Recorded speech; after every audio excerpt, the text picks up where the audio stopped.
Hi guys, I welcome you all to PT 365 Environment Lecture Series. In the last lecture, we have covered Species in News Part 1.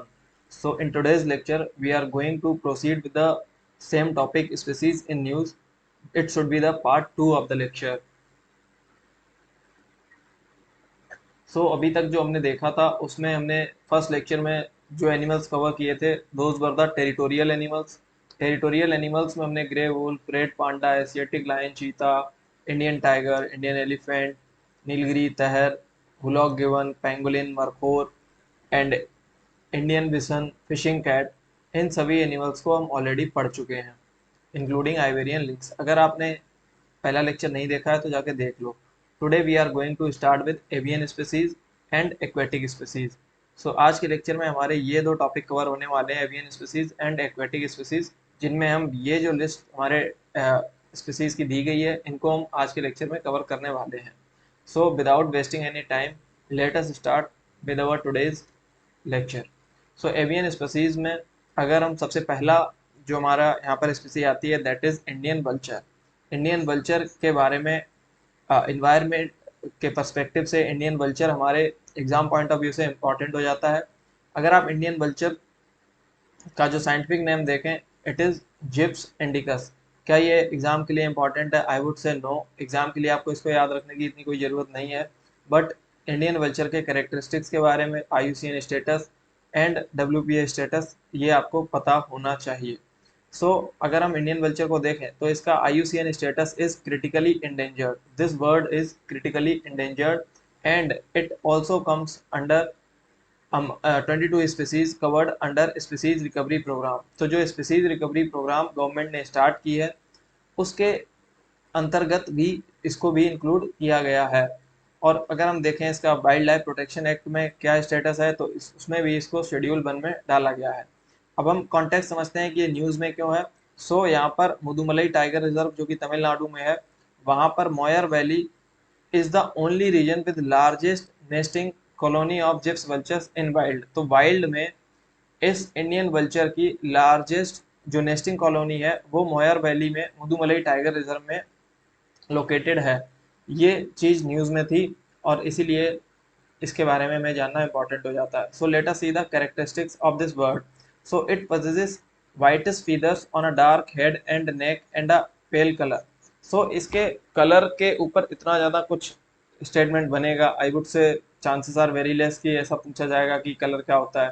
ठीक है, तो एक बार बस एक basic idea रख लेना कि वाइटेस्ट फेदर्स होते हैं और डार्क हेड और नेक होता है इसका, एंड पेल कलर इसका पूरा जो कलर होता है दैट इज पेल कलर। अगर इसका कॉलोनियल नेस्टर्स, ये कॉलोनियल नेस्टर एक बर्ड है एंड ऑफन सीन इन फ्लॉक्स, तो पूरे फ्लॉक के साथ ही इसको देखा जाता है। कई बार आपने देखा होगा कि इस तरीके के जो वल्चर्स होते हैं ये पेड़ पर एक साथ बैठे होते हैं, दैट इज देयर फ्लॉक्स। और इनकी पॉपुलेशन डिक्लाइन हो रही है, दैट इज द कंसर्न, तो इसलिए ये न्यूज में रहते हैं। अगर इनका हैबिटेट देखा जाए तो ओपन ग्रासलैंड्स इनके हैबिटेट होते हैं। इसका एक रीजन ये भी है कि ग्रास लैंड्स में they can locate their prey, they can locate their food easily. वहाँ पर अगर they are flying they can easily search their food in grasslands. अब अगर हम इनको देखें इंडिया में ये कहाँ कहाँ पर मिलते हैं, झारखंड हो गया, मध्य प्रदेश हो गया, राजस्थान, यहाँ पर इनको ईजिली देखा जाता है। कंजर्वेशन मेजर्स की बात करें तो यहाँ पर जो non steroidal anti inflammatory drugs हैं जो कि डेक्नोफ्लेक हो गई, केटोफोरेन हो गई, केटोप्रोफेन हो गई, इनका वेटरनरी यूज़ बिल्कुल ही बैन कर दिया गया है इंडिया में, क्योंकि अब ये पेन किलर्स, ये कुछ मेडिसिन हैं और इनको यूज़ किया जाता है एनिमल्स के ट्रीटमेंट के लिए। और फिर अगर उस एनिमल की डेथ होती है तो उसका जो कैरेकस होता है उसको ये कंज्यूम करते हैं और वहाँ पर प्रॉब्लम होती है किडनी फेल्योर की। इस बर्ड की किडनी इस मेडिसिन की वजह से यहाँ पर फेल हो जाती है, that is why their population is declining and eventually this bird dies. तो यहाँ पर इसलिए कंजर्वेशन मेजर्स में इस पर्टिकुलर ड्रग्स को बैन किया गया है। और यहाँ पर वल्चर एक्शन प्रोग्राम, एक पूरा प्लान लॉन्च किया गया है 2020 से लेकर 2025 तक। ये कंजर्वेशन मेजर्स लिए गए हैं इस बर्ड के प्रोटेक्शन के लिए। अब हम देखेंगे one of the most most most important word which always remains in news for UPSC aspirants and for everyone else studying about the environment. ठीक है, तो ग्रेट इंडियन बस्टर्ड जो वर्ड है हमेशा न्यूज़ में रहती है, सबने ही सुना होगा इसके बारे में। It is endemic to Indian subcontinent. पहले तो यही पता होना चाहिए कि इंडियन सब कॉन्टिनेंट में ही ये एंडेमिक है, यहीं पर ही नेचुरली ये पाई जाती है। इसको कहाँ पर देखा जाता है? मोस्टली इसको राजस्थान और गुजरात वाले रीजन में देखा जाता है, but small population is also seen in Maharashtra, Karnataka and Andhra Pradesh. Confusion के लिए UPSC can ask question like this कि great Indian bustard is only found in Rajasthan, so this statement would be incorrect, क्योंकि कुछ और स्टेट्स भी हैं जहाँ पर इनकी स्मॉल पॉपुलेशन रेसाइड्स। तो लाइक मध्य प्रदेश, कर्नाटक एंड आंध्र प्रदेश में भी हमें इनकी कुछ पॉपुलेशन देखने को मिलती है। ठीक है, न्यूज़ में क्यों थे? क्योंकि यहाँ पर फंड अप्रूव किया गया है नेक्स्ट फेज के लिए फ्रॉम 2024 टू 2029 के लिए, जो bustard recovery programme government already run कर रही है, जो ministry of environment, forest and climate change के द्वारा इस प्रोग्राम को चलाया जा रहा है। इसके लिए फंड को अप्रूव किया गया है अगले 5 साल के लिए। अब अगर हम इसका IUCN स्टेटस देखें, दैट इज क्रिटिकली इंडेंजर्ड, क्योंकि their population is very less, it is only in double digits, some 50-60 birds are remaining. तो it is a great concern हमारे लिए कि इसको कैसे भी प्रोटेक्ट किया जाए। अगर हम साइट्स में देखें तो अपेंडिक्स 1 में है, वाइल्ड लाइफ प्रोटेक्शन एक्ट के भी शेड्यूल 1 में है। एंड ऑब्वियसली जैसे जो अदर एनिमल्स हमने देखे जो कि इम्पोर्टेंट थे, जिनको कि स्पीसीज रिकवरी प्रोग्राम की जो लिस्ट है उसमें इंक्लूड किया गया था, so this bird is also included in 22 species which are covered under species recovery programme. ठीक है, अब अगर हम कंजर्वेशन एफर्ट्स की बात करें तो इसको बचाने के लिए क्या एफर्ट्स लिए जा रहे हैं? इसको बचाने के लिए इसका जो की हैबिटेट्स हैं, जैसे कि जिन नेशनल पार्क्स में या फिर सेंचुरीज में ये पाई जाती है, like mostly it is found in desert national park Rajasthan and Naliya grassland Lala bustard wildlife sanctuary में ये नेचुरली ज़्यादा देखी जाती है।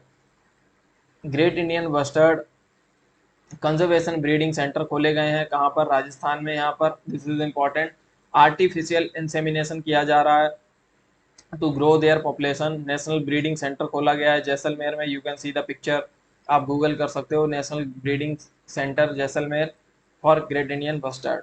ठीक है, ट्रेनिंग, अब कुछ लोगों को यहाँ पर ट्रेनिंग के लिए भेजा गया है आर्टिफिशियल ब्रीडिंग के लिए, कहाँ पर? नेशनल एवियन रिसर्च सेंटर जो कि है आबू धाबी में। सो आबू धाबी में यहाँ पर कुछ लोगों को यहाँ पर ट्रेन भी किया जा रहा है। So these are the efforts taken by the ministry and the government. अब ये एफर्ट्स लिए क्यों जा रहे हैं? Why this bird is in threat, क्या थ्रेट्स हैं इसके? एक तो इसका शिकार हो जाता है, ठीक है, प्रे वेस बन जाती है। क्यों?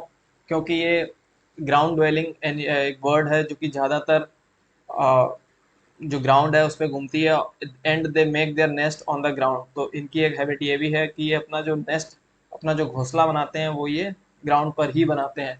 सो जो इनके एग्स होते हैं उनको भी कई बार शिकार यहाँ पर कर लिया जाता है दूसरे जो यहाँ पर एनिमल्स होते हैं उनके द्वारा। सो दैट इज़ वाई उसका थ्रेट, इस बर्ड का थ्रेट बढ़ जाता है। Also they are slow breeders, slow breeding करते हैं ये, और काफ़ी टाइम लगता है इनकी पॉपुलेशन ग्रोथ में। अब सबसे बड़ा जो थ्रेट आ रहा है इनको, वो आ रहा है इंटेंगलमेंट विद पावर लाइंस। सो इस बर्ड के साथ प्रॉब्लम ये है कि इसका जो फ्रंटल विजन है दैट इज़ वीक, इसका फ्रंटल विजन वीक है।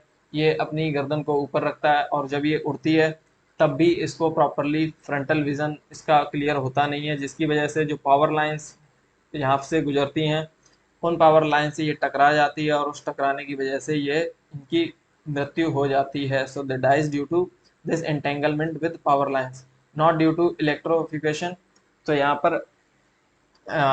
पर इनको करंट से इनकी डेथ कम होती है, बट एंटेंगलमेंट की वजह से ज़्यादा होती है। और साथ ही साथ इनका एक थ्रेट ऑर्गेनोफॉस्फेट पेस्टिसाइड भी है, जो कि यहाँ पर जो एग्रीकल्चर में यूज होता है। इस पेस्टिसाइड की वजह से भी इनके जो एग्स होते हैं दे दे प्री मैच्योरली यहाँ पर डिस्ट्रॉय हो जाते हैं, और वहाँ से जो बर्ड है वो ग्रो नहीं कर पाती है। साथ ही साथ ये सारी चीज़ें इनको थ्रेट पहुंचा रही हैं, जिसकी वजह से इनकी पॉपुलेशन बहुत ही कम बची हुई है। कैरेक्टरिस्टिक्स अगर देखें हम तो it is a agro grassland omnivorous bird, omnivorous bird है ये। ठीक है, इट लैक्स फ्रंटल विजन जो कि मैंने बता दिया, और एग्रो ग्रासलैंड्स, तो यहाँ पर एग्रीकल्चरल ग्रासलैंड्स पर ही ये ज़्यादा देखी जाती है। और जो मेल्स होते हैं इनके, उनमें एक गुलर पाउच होता है जो कि हवा भरते हैं और उसको बाहर निकालते हैं और हमिंग साउंड करते हैं to attract females for breeding. अब अगर जो इनका मेल होता है that play no role in incubation and care of the young ones. So they attract females only, and and they make the female pregnant, and after that they play very less role in care of the young ones or the incubation. तो ये है इनकी कहानी great Indian bustard की, और आप देख रहे हैं कि इनकी स्थिति बहुत ही खराब है आज की डेट में। अब हम देखेंगे लेसर फ्लोरिकन के बारे में। This bird also comes under the bustard family, और ये बस्टर्ड फैमिली की स्मॉलेस्ट बर्ड है, और इसका जो साइंटिफिक नेम है इसको याद रखने की ज़रूरत नहीं है। अगर इसका हैबिटेट देखें तो ये राजस्थान, गुजरात, मध्य प्रदेश, महाराष्ट्र एंड आंध्र प्रदेश लगभग सिमिलर स्टेट्स हैं जहाँ पर हमें ग्रेट इंडियन बस्टर्ड देखने को मिल रही थी, वहीं पर ही हमें lesser florican this smallest bustard भी देखने को मिल रही है। अगर हम इसका भी IUCN स्टेटस देखें, that is also critically endangered, wild life protection act के शेड्यूल 1 में है और साइट्स के अपेंडिक्स 1 में है। इसका भी थ्रेट लगभग सिमिलर है। पेस्टिसाइड का यूसेज जो ब्रीडिंग ग्राउंड्स पर होता है, जिसकी वजह से इसके एग्स जो हैं वो पूरी तरीके से फर्टाइल नहीं हो पाते हैं और वहाँ से हमें बर्ड नहीं मिल पाती है, और मिसमैनेजमेंट हो रहा है एग्रो ग्रासलैंड्स का, जिसकी वजह से हम इनकी पॉपुलेशन भी गिरते हुए देख रहे हैं। नेक्स्ट वर्ड जो हमारी न्यूज़ में है दैट इज़ जेडॉन स्कर्जर। अब जेडॉन स्कर्जर न्यूज़ में क्यों रही है? क्योंकि इसको एक डिकेड हो गया है और तब से इसको कहीं पर भी विजुअली स्पॉट नहीं किया गया है, इसको देखा नहीं गया इस वर्ड को। And this word is endemic to Andhra Pradesh, केवल आंध्र प्रदेश में ही, exclusively it is found in Andhra Pradesh, और वहाँ पर भी इसको 10 सालों से देखा नहीं गया है। Specifically with in the Sri Lankan Sri Lanka Malleshwar wild life sanctuary है जो कडापा आंध्र प्रदेश में है, वहाँ पर इसको देखा जाता है, और वहाँ पर भी इसको 10 साल से देखा नहीं गया है। It prefers dry scrub forest and grasslands. So this bird also prefers this scrub forest and grasslands. और ये एक nocturnal bird है, और this bird is also a ground dwelling bird. ज़्यादातर ground dwelling करती है, और found in only in eastern Ghats. तो केवल और केवल कहाँ पाई जाती है? ईस्टर्न घाट्स में पाई जाती है। सो अगर ऐसी कोई भी एक्सट्रीम स्टेटमेंट आती है कि this bird is only found in Eastern Ghat, so that statement would be correct one. ठीक है, small cryptic plumage for camouflage in scrub habitat. ठीक है, ये सब याद रखने की जरूरत नहीं है। अब अगर इसका IUCN स्टेटस देखें तो क्रिटिकली इंडेंजर्ड है, WPA के शेड्यूल 1 में आती है, and this bird is also included in this 22 species comes covered under species recovery programme. सो इसलिए ये न्यूज़ में थी। Next word is greater adjutant stock.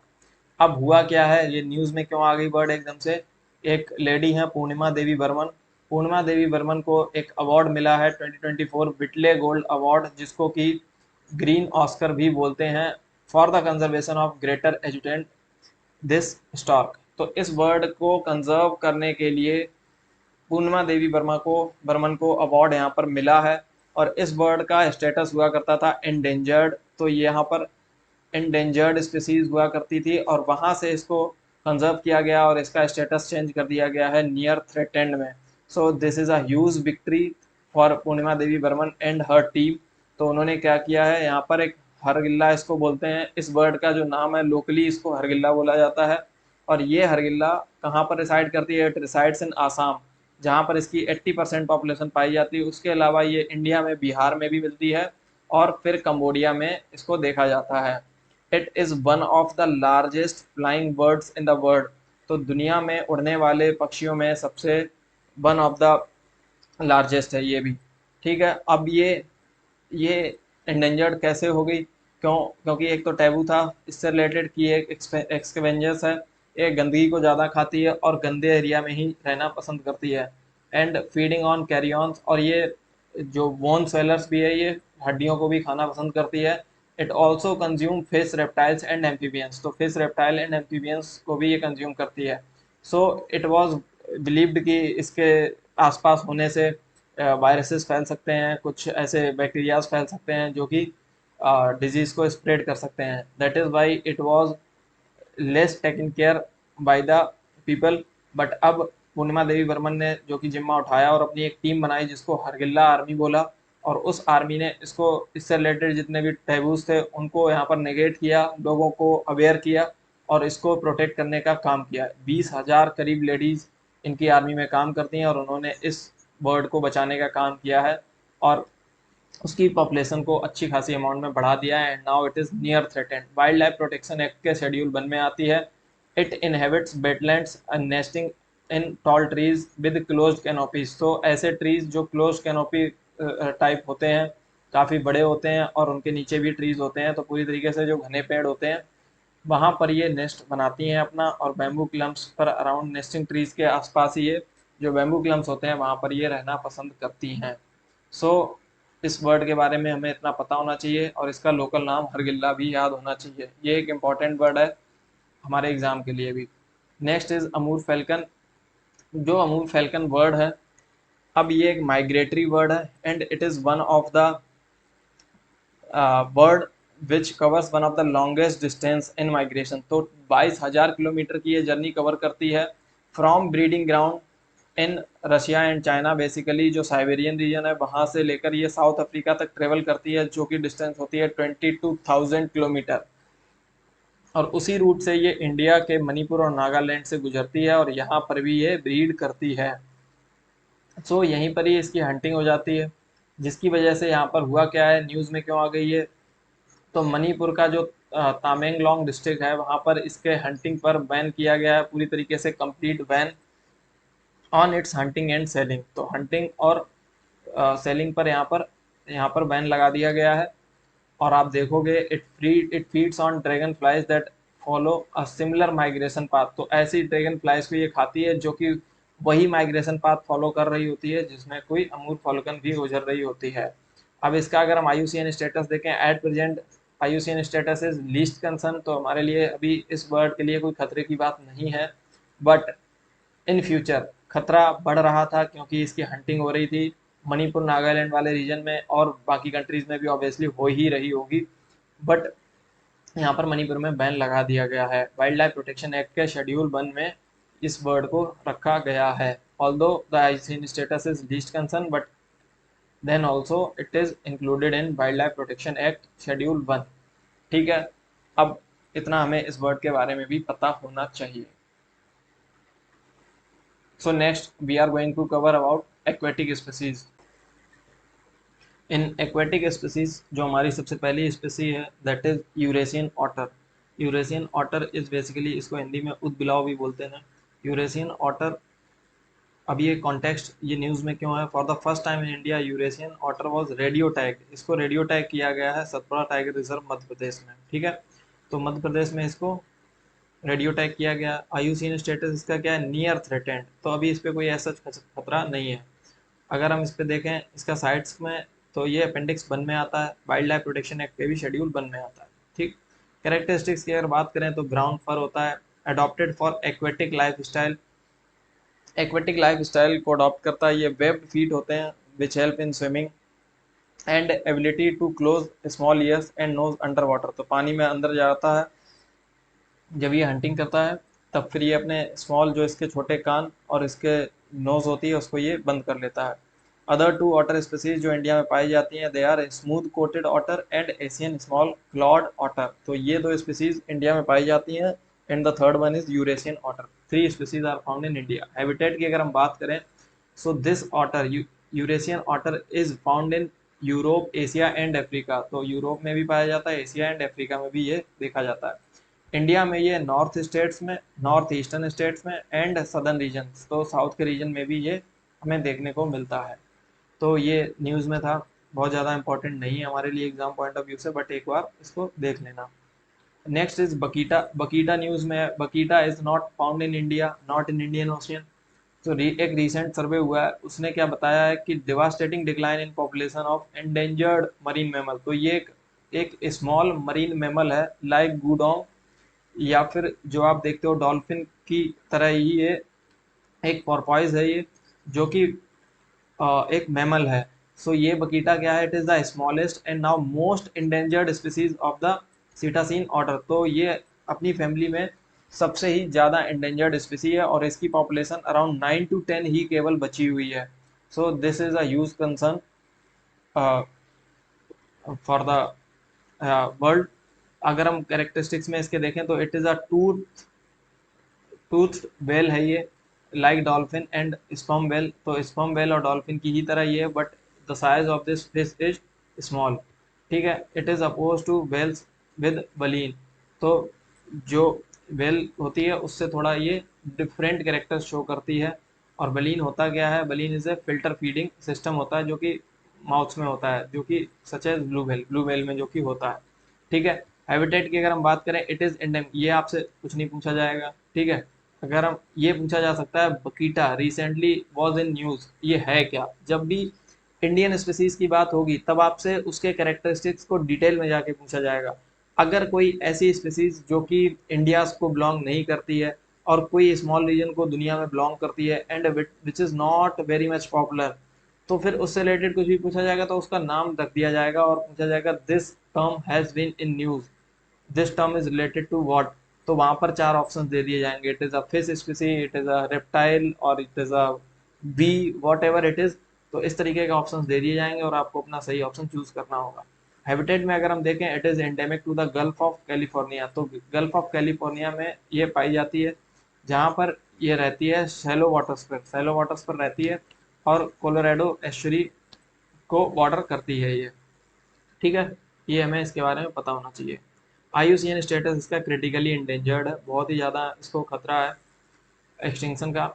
अगर हम ब्लू वेल्स के बारे में, next is blue whales, blue whales के बारे में देखते हैं। ब्लू वेल्स न्यूज़ में क्यों है, ब्लू वेल्स न्यूज़ में तब आई जब इन्होंने रिसेंटली शी सिल्स के पास इन्होंने ये पहुंची हैं आफ्टर 60 ईयर्स, तो 60 ईयर्स के बाद इन्होंने कम बैक किया है कहाँ पर, शी सेल्स में, तो इसलिए ये न्यूज़ में आ गई हैं। और आईयूसीएन स्टेटस इनका क्या है ब्लू वेल का, it is endangered, blue whale भी इंडेंजर्ड एक स्पीसीज है और करेक्ट साइट्स के अपेंडिक्स 1 में है, वाइल्ड लाइफ प्रोटेक्शन एक्ट के शेड्यूल 1 में है। अब कैरेक्टरिस्टिक्स की अगर हम बात करें, अब आप कह रहे होगे कि इसमें तो वाइल्ड लाइफ प्रोटेक्शन एक्ट नहीं दिखा हमें, क्योंकि ये इंडियन स्पीसी है नहीं, और वाइल्ड लाइफ प्रोटेक्शन एक्ट जो लिस्ट करता है वो हमारी इंडियन स्पीसीज को करता है, ऐसे स्पीसीज को which are found in India और in Indian ocean near by the coastal regions.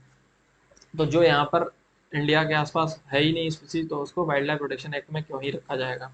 ठीक है, अब हम ब्लू वेल्स के कैरेक्टर्स के बारे में बात करें, it is the largest and loudest animal on the planet, तो पूरे प्लेनेट पर ये लार्जेस्ट, एक तो सबसे बड़ी और दूसरा सबसे ज़्यादा साउंड करने वाली, सबसे तेज साउंड करने वाली ये एनिमल है पूरी ही पृथ्वी पर।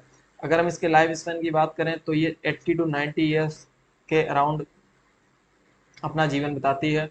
की बिहेवियर इसके क्या होते हैं, sometimes swim in small groups, तो कभी कभार ही ये स्मॉल ग्रुप्स में स्विम करती है, otherwise most often it is seen in alone, it is seen alone, और या फिर पेयर्स में इसको देखा जाता है। डाइट अगर इसकी देखी जाए तो it feeds exclusively, almost exclusively on krill, तो मरीन क्रूस्टासीन्स होते हैं, इसकी आप फोटो देख लेना क्रिल की, पता चल जाएगा, और फीड करते हैं एक्सक्लूसिवली ऑन क्रिल ओनली।